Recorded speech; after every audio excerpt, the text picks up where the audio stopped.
Hey, Jake the Racer here. I have a life lesson for you. Now remember, I can't make life lessons every day. The life lessons need to happen to me so I can help you guys out, not make the same mistakes I do. So, now this wasn't a mistake. Maybe I should word that differently.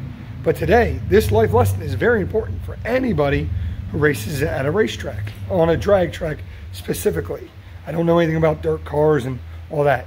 So, today's life lesson, catch pans. So listen to this, third round, pro dial.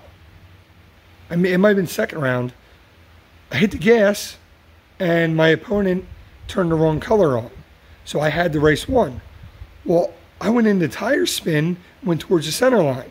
And sometimes I do spin the tires, you know, if I get my air pressure wrong or if I'm not lined up in the groove. So I pull over to the side, get out, look underneath my car. Not a single drop, no oil, no water, couldn't find anything. So I drive down to the end of the track. The guy gives me the okay, or says, "Are you okay?" I said, "Yes." He didn't see nothing. The track didn't see nothing in the starting line. So I drive back to the pits. And I'm like, man, had to be something, because that was a weird, it drug me to the center line. I've never had that happen. So I ripped the hood off when I get back to the pits. And sure enough, my water pump's leaking. The bottom bolt loosened up, and under pressure, when it got hot, it was squirting out. So I said, wow, you know what? You know what's amazing? You know why there was no water on the track? No water on my, I'm sorry, there's a little bit of water on my tires when I launched, probably because the water splashed in my catch pan, and it probably splashed underneath my one tire. Today's life lesson. If you have a car, even an 11-second car, it doesn't hurt to build yourself a catch pan. Now, I had this built when I built the car years ago. I believe $9.99 and faster, you have to have one. You had to have a catch pan or an engine diaper.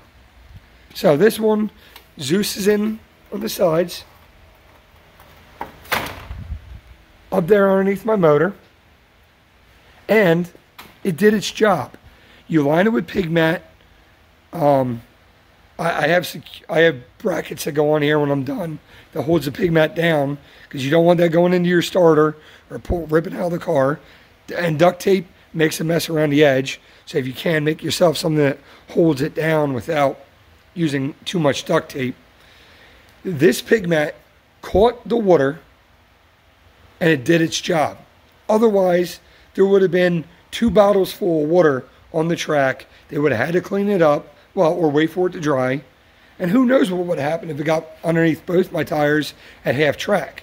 That is why you're supposed to have a catch. And I do. And everyone should. I know it's a pain, you know, making the brackets, you know, getting it to line up, getting someone to make you the pan.